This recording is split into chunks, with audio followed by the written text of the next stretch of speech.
Good morning, everyone. This is Nikhil Logam, and this is C++ Crash Course.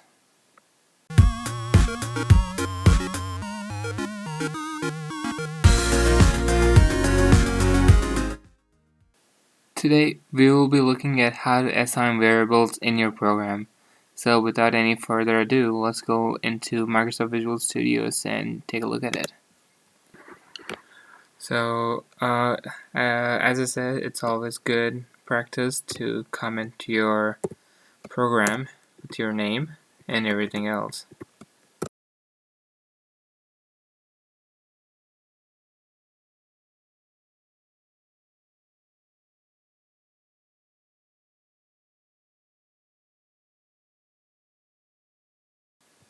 As you can see, it doesn't take that much time to comment what your program is doing.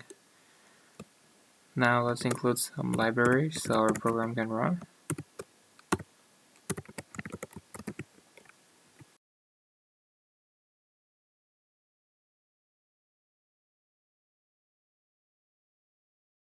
So now assigning variables. There are three types of basic variables: int, float, and character. There's one more type in float, which is also known as double. I'm gonna explain each variable. Let's do int first. Int x is equal to, let's say 1, semicolon. So now x is defined by the value of 1. Int can only store non-decimal numbers like integers. It can go to negative and it can go to positive. There is a max number. It's a really big number, and if you want to increase the size of your int, you can always say long int, and the size capacity, the max capacity of int increases. Let's do just int for now. The next variable is float. Float y is equal to, these are your decimal numbers. You can float is a lot of people don't prefer to use float because it loses some value at the end. Double is also used for denoting decimal numbers. This does not lose any information. It holds everything. Next, there is something called character. Char. This is your basic R is equal to. This is your characters, and when you're assigning a character, you should keep single quotes X. It is case sensitive, so if I say character Y is equal to single quotes capital X and semicolon, if I try to say if these two are equal, do this. We're going to go to if clauses later, then you'll understand more in detail. R is not equal to Y. There is something called ASCII table. I'll post a image in the description. So basically, each of the letters have a value in decimal numbers and int numbers. So if you want, you can also typecast a character into int, a int into a character, a int into a double, a float into an int. But be careful when you're casting a float into an int, because if you are casting a decimal number into an integer, it's gonna lose anything after the decimal point. And you can also cast a character into a double, but it'll only give you a number, decimal point, and 0, as there are no decimals in the ASCII table. Now let's print a assigned variable.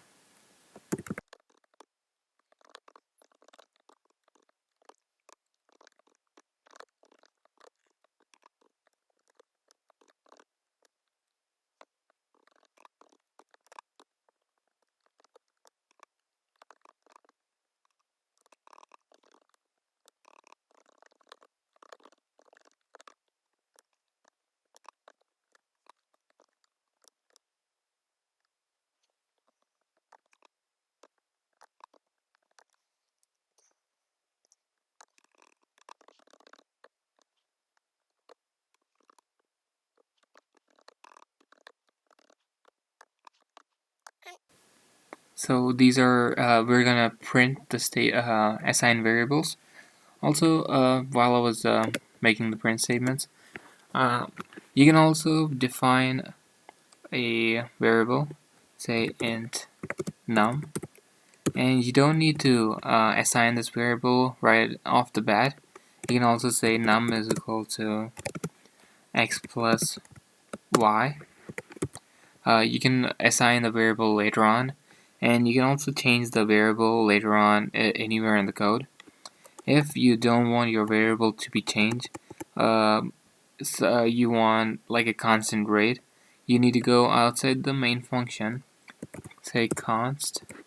You can also keep it inside, but when we go into writing other functions and classes and all kind of stuff, you'll notice that keeping the constant values outside is a really good practice. So just make sure you're in the practice of using const outside of the functions. And num is equal to 10. I can say, when you define a constant, always keep it in caps. If I say num is equal to x plus y, and do this, you cannot do this. It's going to throw an error saying that expression must be modifiable value, saying that you cannot modify a constant value.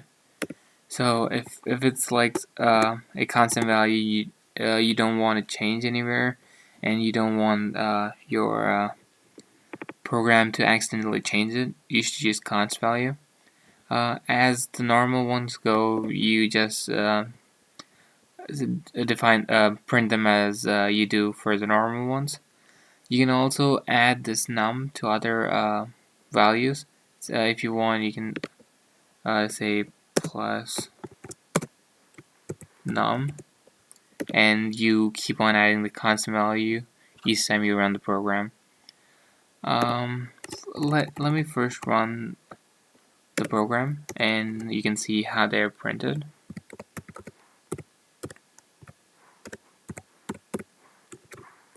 Always keep system.pos if you want to see your result, because Microsoft Visual Studio closes the console as soon as the program runs. Oh, my bad.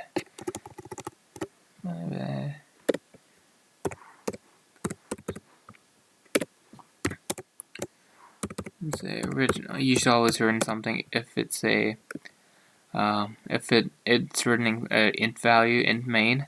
You'll talk about why you need to return, and for some functions you don't need to return in the future videos. I don't want to throw functions right off the bat in the second tutorial. And I think we got everything. Let's see. We got our print statements. We got a bunch of values. I kept this one here so that you know that it's going to print a lowercase x and a highercase x. In the later video, or in this same video, if you have time, I'm going to explain about let's do it in a later video.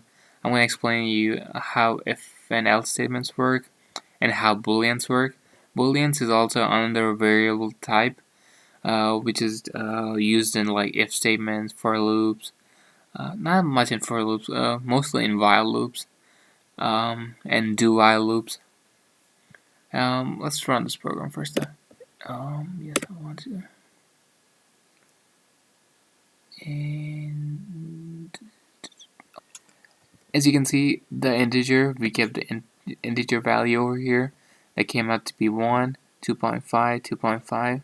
This is x. This is a higher case x. I know it's not that clear, but you get the idea. And the next time I run it, I'm going to change them to lowercase m and higher case m, so you get a more clear view of the capitalization. Let's close this. Let's do an error here so that you can see the warning that's thrown by the compiler if you use a float. Say yes, and here say no, and oh, that's interesting. Apparently, there's no warning thrown here. I think if you do a calculation using float, then it's going to throw a warning. Because it's a constant value, no warning is being thrown. Let's do some typecasting. So there are two ways of typecasting. One is indirect and one is direct. For direct typecasting, you just keep parentheses and you keep what type of variable you want it to change into, and say I want this to become a double. You say double, and that should do it. Why is there? Oh, there we go. And I want to make this float int. You say int in parentheses, and this will become an int.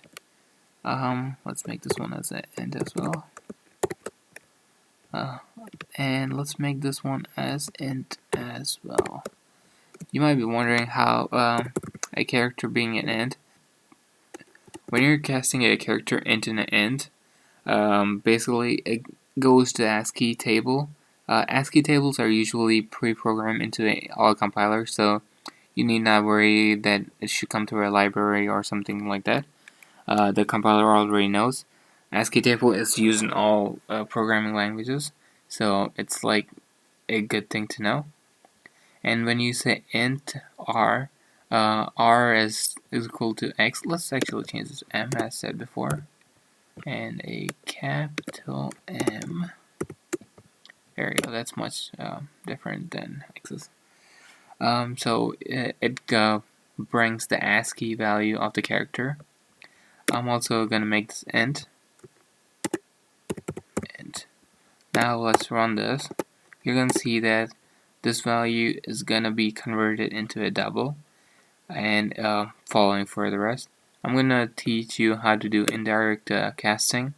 Indirect casting is not recommended, but it's a good way to cast. As you can see, the integer, that's interesting. It's not a double, but the float and the double are integers now. Did I mess something up? Okay, I'm gonna go back to this and see why there's not a 0.0. But anyways, as you can see, the character, the ASCII value for lowercase m is 109, and for uppercase m it's 77.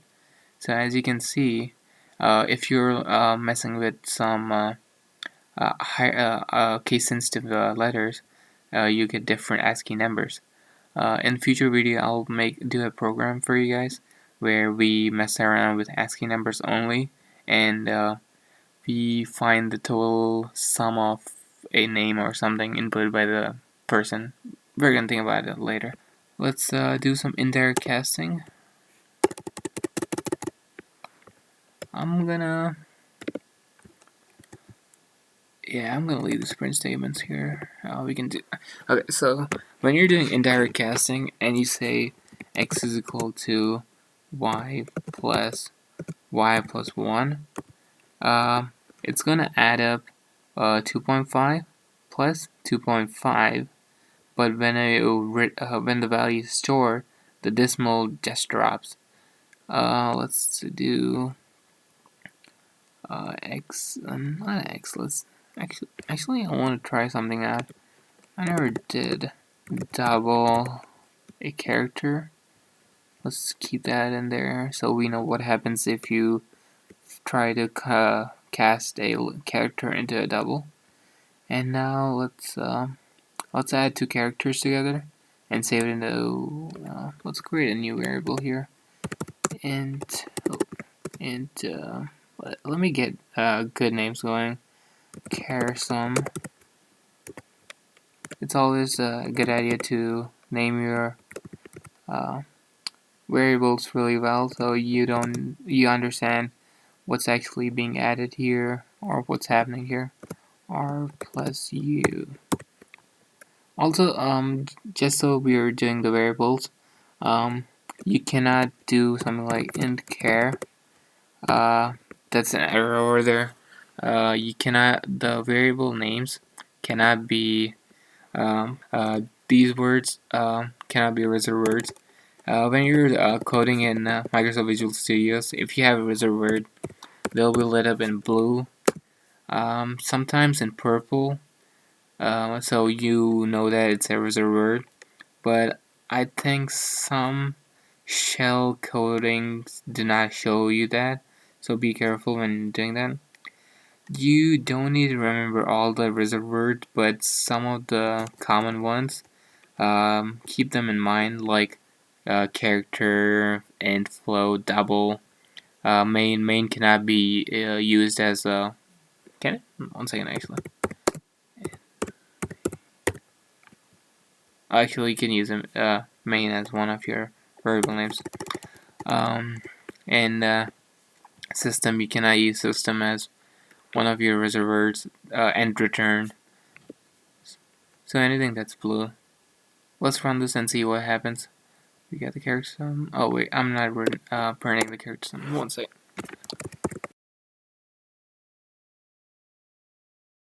You might be wondering if the character sum will be mm, but it's not. It's actually it's gonna be the sum of the ASCII number from M and the ASCII number of capital M. Also, I'm gonna throw in one more thing. This is gonna be really interesting. Actually, I'm gonna teach that later after we run this one. I don't want to confuse you guys. We got the curry symbol. Hey, let's run this. And as you can see here, conversion from double to int. This is not recommended because when you cast a double into an int, you lose information, and that's kind of shunned upon.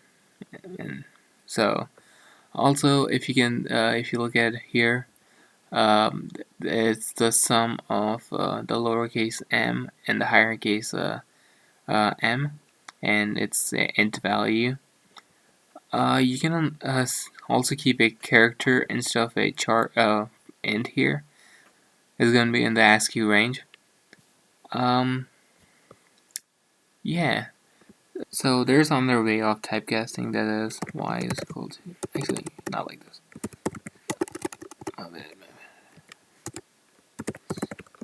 It's in a print statement, so you're not assigning it to any variable, so it's not being casted. Also, if you cast it here, it's not going to be casted all throughout your program. It's going to only be casted in that particular location where it's being used.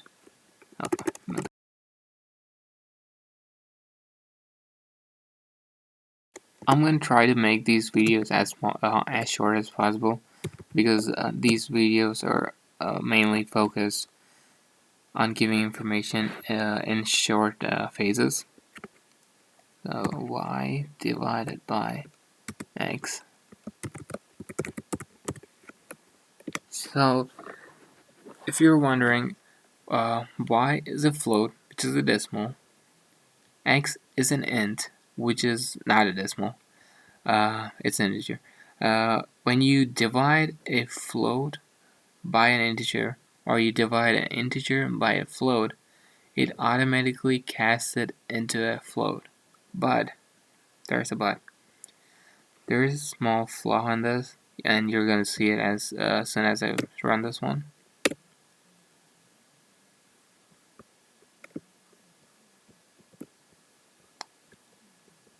You see the 0.5? I'm going to do some changing in the code, and you're going to see a different answer there.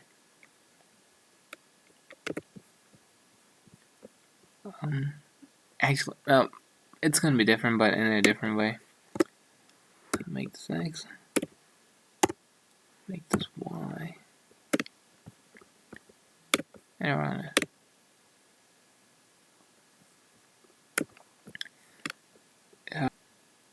Okay, as you can see, there it's saved as 2 instead of 2.0.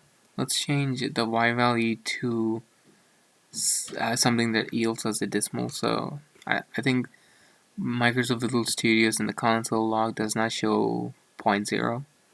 That's kind of a bummer.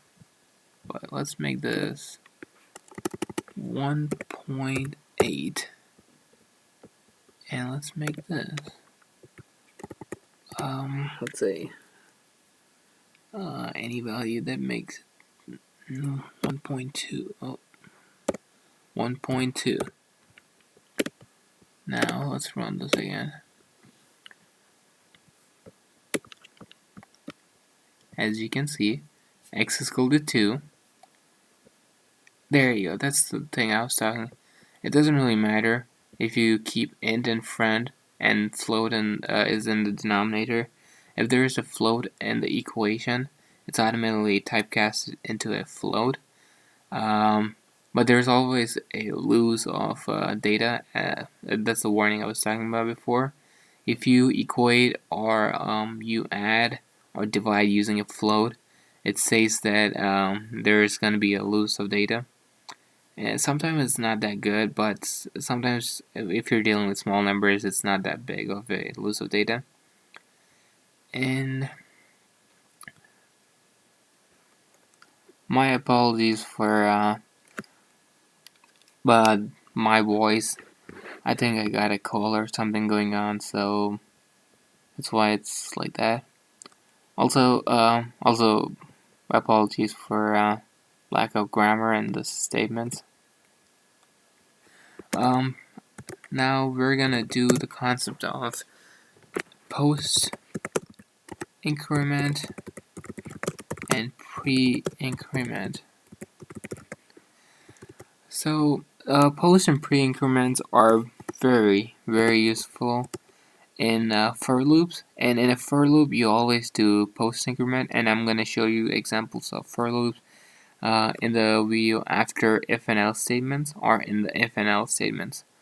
So the way post and pre-increment work is that I say x plus plus semicolon. This is gonna actually, let me keep them in a print statement.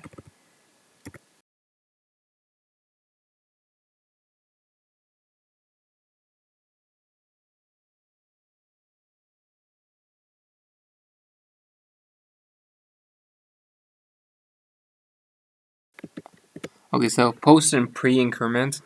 As the name says, if it's a post increment, it increments after the statement is executed.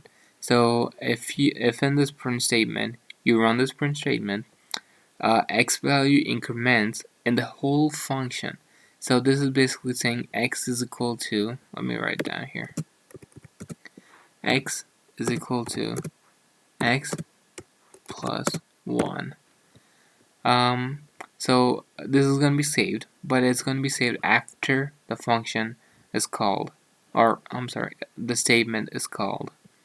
So x is equal, I'm gonna remove this so it's much clearer for you guys instead of messing around with the x value in the middle. So x is 10, it's starting off. So when this print statement is called, x, the post increment is equal to 10 will be printed. But in the next one, the pre-increment, as the name suggests, the incrementation will be before the statement is printed. So when I call this print statement, it's gonna pre-increment x from 11 to 12. Where did we get the 11? From here. So this is basically the same way. X is equal to x plus 1, but this is executed before the print statement is even printed. I'm gonna run the statement so you understand what I'm really talking about.